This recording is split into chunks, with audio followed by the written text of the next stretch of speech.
Campina Grande, sexta-feira, 26 de abril. Hoje comemora-se o Dia do Goleiro e nós, sempre em épocas de Copa do Mundo, às vezes o jogo é definido pelos pênaltis e o goleiro é quem é ovacionado. Parabéns a todos os goleiros. Logo mais estaremos ouvindo a primeira parte de uma palavra ministrada pelo nosso irmão, colega pastor Antônio Júnior. Você também ainda ouvirá neste programa o cantor Ronquenoli louvando a Deus. Antes, porém, queremos fazer uma oração por você que está conosco, para que nesse começo da semana, no próximo domingo, vá à igreja mais próxima da sua casa, onde você reside, no seu bairro, há um templo evangélico. Então não desperdice a oportunidade, vá ouvir e receber a palavra de Deus. Oramos para que você seja tocado, para que o Espírito de Deus trabalhe na sua mente e no seu coração e você sinta o desejo de participar de um dos cultos na sua igreja, no bairro onde você reside. Se você quiser nos dar o privilégio, a Igreja do Calvário está situada às margens do Açude Velho, no início do giradouro da Avenida Brasília. Nós temos escola dominical às 9 horas, domingo temos às 18 horas culto divino, sempre às terças-feiras nós temos um momento de oração pela família e às quintas-feiras estudo bíblico, como você tem ouvido aqui em toda a nossa programação. Mas vamos orar nesse instante para que Deus nos abençoe neste finalzinho de semana. Pai, queremos te agradecer por tua bondade e fidelidade, por teu amor imensurável, por tuas misericórdias, que são a causa de nós não termos sido consumidos. Abençoe a cada internauta, a cada telespectador. Fala ao nosso coração através de todo este programa. Obrigado por esta oportunidade de estarmos juntos outra vez, em nome de Jesus. Amém. Quero deixá-los com o cantor Ronquenoli. I bow my knee before your throne. I know my life is not my own. I offer up this song of praise to bring you pleasure, Lord. Oh Lord, I seek the giver, not the gift. My heart's desire is to lift him high above all earthly things, to bring you pleasure, Lord.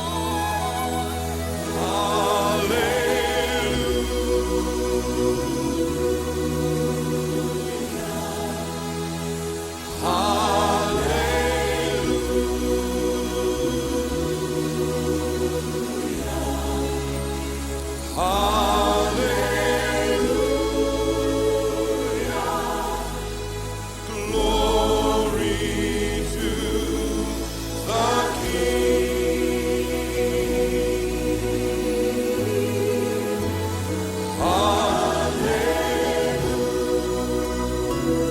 Hallelujah.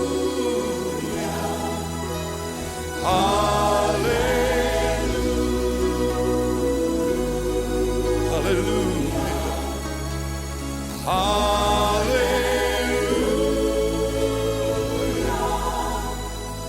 Glory to the King.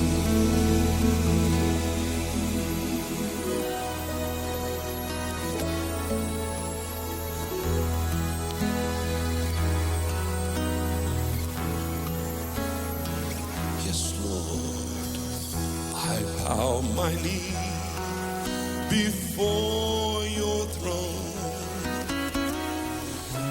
I know my life is not my own. Lord, I offer up this song of praise to bring you pleasure, Lord. I seek the giver, not the gift.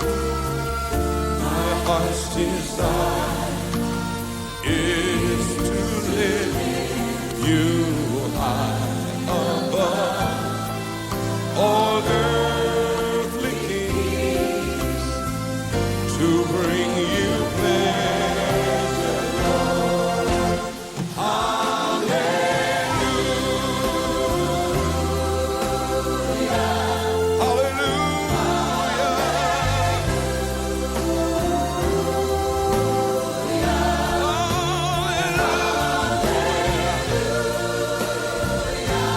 glory, glory to the King. Hallelujah,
Gênesis capítulo número 2, 15, 16 e 17.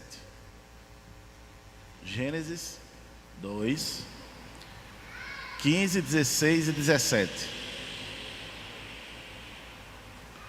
E diz assim: E tomou o Senhor Deus o homem, e o pôs no jardim do Éden para o lavrar e o guardar. E ordenou o Senhor Deus ao homem, dizendo: De toda a árvore do jardim comerás livremente, mas da árvore do conhecimento do bem e do mal, dela não comerás, porque no dia que dela comeres, certamente morrerás. Capítulo 3, verso 1, 2, 3 e 4. Ora, a serpente era mais astuta do que todas as alimárias do campo que o Senhor Deus tinha feito. E esta disse à mulher: É assim que Deus disse: Não comereis de toda a árvore do jardim? E disse a mulher à serpente: Do fruto das árvores do jardim comeremos, mas do fruto da árvore que está no meio do jardim, disse Deus: Não comerei dele, nem dele tocareis, para que não morrais. Então a serpente disse à mulher: Certamente não morrereis. Nós vamos hoje falar sobre o homem e o pecado. E nós vamos falar um pouco, irmãos, sobre a origem do pecado no homem. E esses dois textos, ele norteia justamente essa ideia de pecado no homem. E sempre quando a humanidade falou sobre pecado, percebe-se que ao longo da história, pensadores escreveram e definiram o pecado de acordo com a lógica humana. Um desses famosos pensadores foi o Immanuel Kant. E ele escreveu algumas coisas das principais obras filosóficas da modernidade. Ele era uma personalidade muito influente no meio intelectual de sua cidade. E ele era da Real Academia de Berlim, a Real Academia das Ciências de Berlim. E Kant, ele fundou uma nova teoria do conhecimento, chamada idealismo transcendental. E a sua filosofia, como um todo, fundou o criticismo. E o criticismo é uma corrente crítica do saber filosófico que visava delimitar os limites do conhecimento humano. Em resumo, ele acreditava e defendia que o pecado seria a violação da lei moral universal. Ele definiu que o pecado era uma violação da lei moral universal, que se fundamenta na razão e na obrigação de agir de acordo com o dever. Ou seja, uma posição totalmente racionalista. Muitos outros filósofos escreveram sobre o pecado, mas eu destaco outro aqui famoso, o Nietzsche, e ele criticava a ideia de que o pecado fosse uma categoria universal. E ele discute que a moralidade é uma construção social e cultural. Aqui ele já puxa para as chamadas ciências sociais, e ambos os casos, percebam do que eu falei aqui como definição de pecado. Em ambos os casos, tanto de Immanuel Kant como de Nietzsche, ele não cita Deus, ou ele não cita a fonte da verdade. Ele tira as suas conclusões do seu próprio pensamento humano. E embora os escritos e tratados sobre o assunto sejam interessantes, mas o que nós propomos aqui é saber a verdadeira definição e o surgimento do pecado no homem. Para tanto, é necessário ir à fonte, que é a palavra de Deus. Sendo assim, não faz sentido para nós toda uma construção secular sobre a definição, impacto ou origem do pecado do homem. Então, se nós queremos entender a verdade sobre o pecado, a minha fonte fidedigna é as Escrituras. E, portanto, você pode jogar fora toda e qualquer filosofia que queira definir pecado para você. Todo pensamento humano deve ser, então, descartado. Porque, por mais que uma definição humana chegue perto daquilo que Deus revelou, mas na sua inteireza realmente não vai dizer aquilo que é verdade. E se nós buscarmos a definição de pecado, bem como toda a construção secular sobre o assunto, nós podemos até encontrar alguma verdade, mas surge outro perigo. Que perigo é esse? Se nós buscarmos o entendimento da origem, do impacto do pecado, como eu já disse, buscando essa definição na construção secular do assunto, e se nessa construção ela vem do pensamento humano, fatalmente nós vamos procurar ou entender que a solução do pecado está no homem. É tanto que isso é uma realidade justamente na filosofia. Quando eles constroem a definição de pecado, seja uma construção moral universal, seja uma construção da ética, ou seja uma desconstrução, enfim, para que você escape do pecado, a solução que ele vai dizer é você encontrar em você mesmo. Ou seja, o que você fizer, Deus vai aceitar, ou você vai melhorar a sua vida. Essa é a proposta secular. E aí nós vamos considerar a salvação também como um esforço humano, é claro. E essa ideia, ou seja, a ideia de colocar no esforço humano a salvação, nos méritos humanos a salvação, ela sempre será uma ideia pagã. Os pagãos, eles acreditavam nisso. A filosofia acredita nisso. E algumas religiões ditas cristãs acreditam nisso. Não sei se você já viu, talvez você já tenha visto, 2 rapazes ou 2 moças andando pelas ruas de Campina Grande, bem vestidos, né, social, com uma Bíblia na mão, um livro preto na mão dizendo que é Bíblia. É uma reescrição. E eles costumam fazer visita e perguntar se a gente quer estudo. Se você perguntar a ele a gênese da salvação dele, eles vão dizer que é dos méritos dele. Por isso que eles estão no meio da rua fazendo aquilo. Porque quando ele faz a obra, ele está dizendo que o esforço dele faz com que ele seja salvo. Se você olhar pelo lado romano, pagam penitência, pagam promessa, é tudo no esforço do homem. Então, quando eu digo que a proposta nossa de entender a origem do pecado no homem tem que ser Bíblia, a gente vai entender de onde vai vir a solução verdadeira.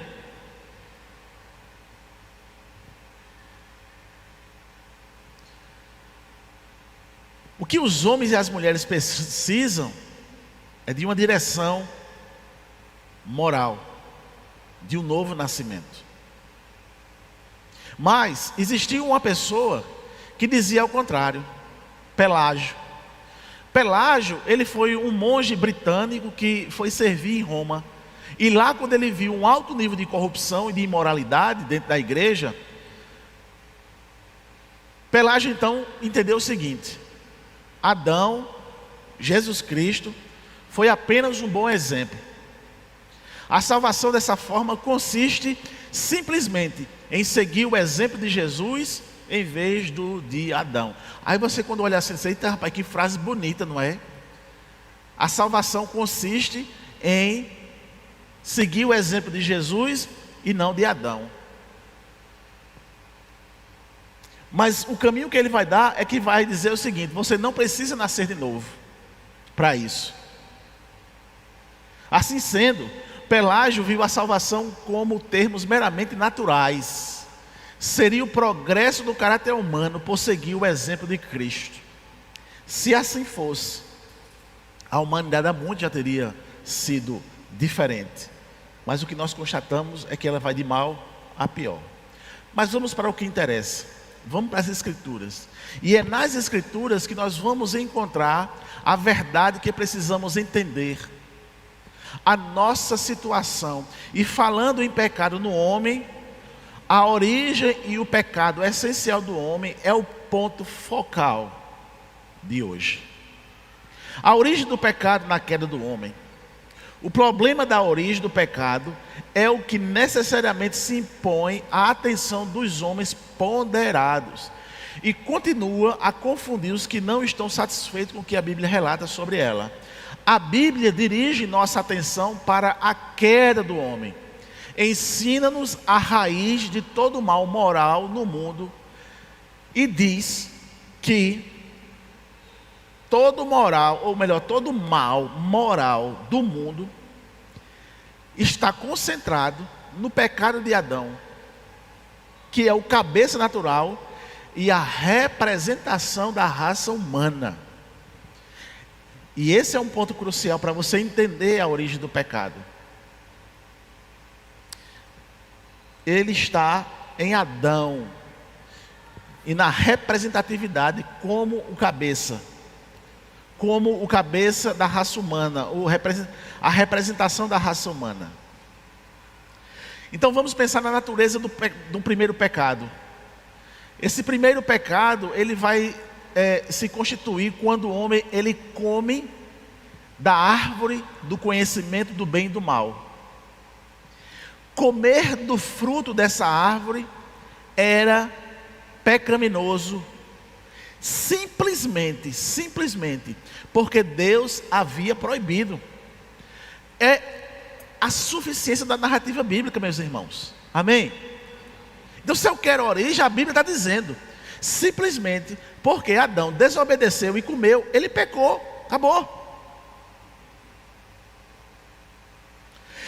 Nós não sabemos qual era a espécie da árvore, nós não sabemos que fruta era, mas nós sabemos que essa árvore era chamada da ciência do bem e do mal,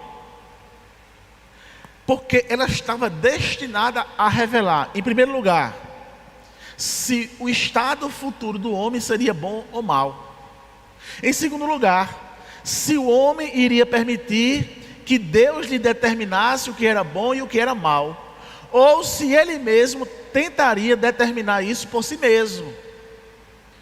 O primeiro pecado foi de característico fato de o homem haver recusado a natureza essencial do pecado está em um homem ter recusado a sua vontade de Deus e permitir que só e deixar os caminhos do Senhor. Essa é a natureza essencial do pecado. O homem desobedece por sua autonomia e ele deixa de caminhar com Deus para caminhar pelas suas próprias pernas. O homem quer determinar o seu futuro. O homem quer fazer o que ele quer. Essa é a natureza essencial do pecado, que está estabelecida na narrativa de Gênesis.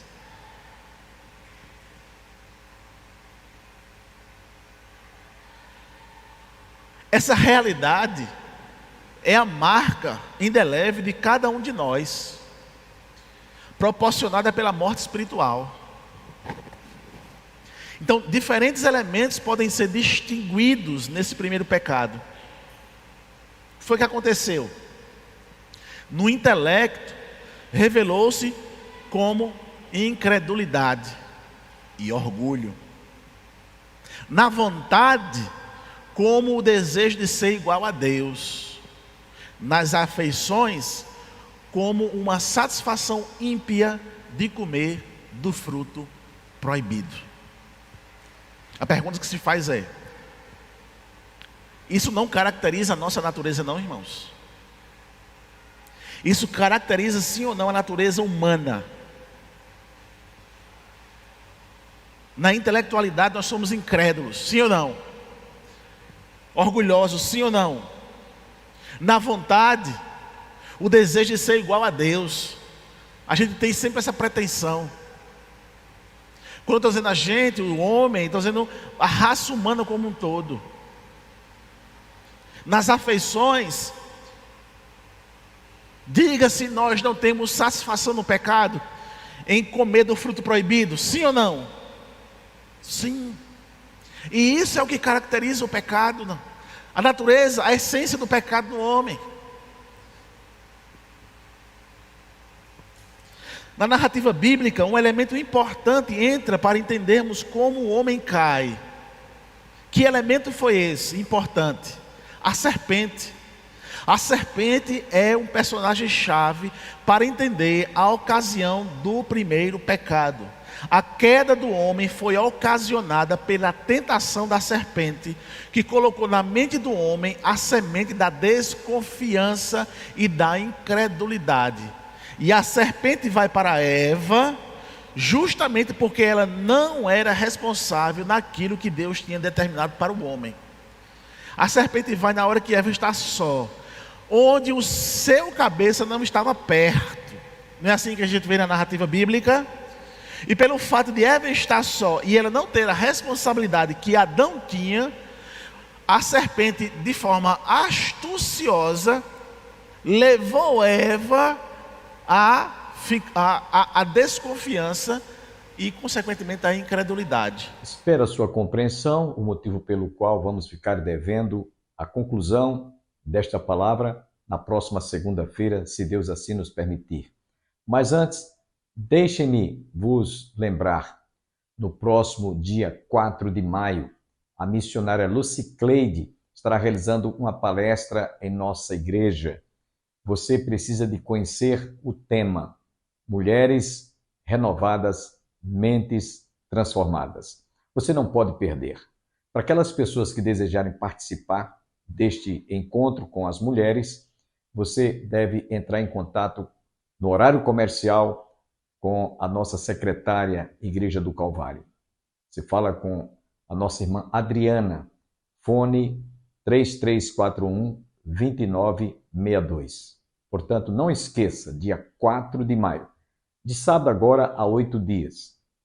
Agradecemos a todos quantos estiveram conosco, desejamos a todos um bom final de semana e até a próxima segunda-feira, se Deus quiser. Fiquemos com o cantor Ronquenoli, trazendo mais uma melodia para o nosso enlevo espiritual. E até segunda-feira, se Deus quiser.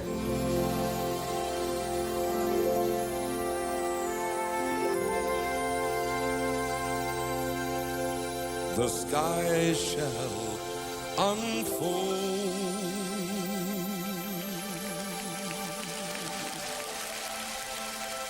Preparing his entrance.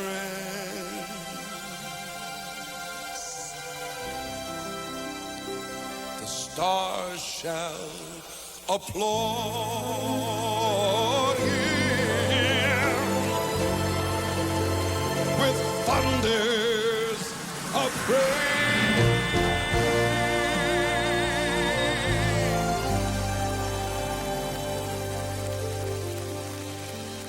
The sweet light in his eyes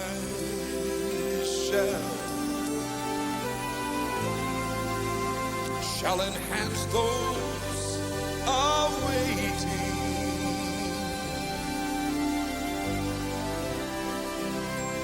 And we shall behold him then face to face. You know this, sing it with us. We shall behold him. We shall behold him face to face in all of his glory.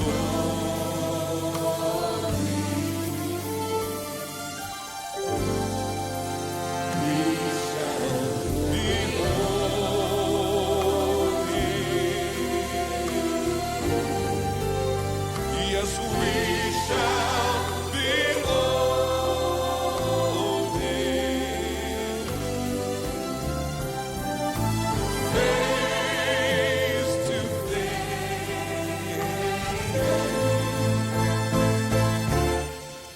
Our Savior and Lord.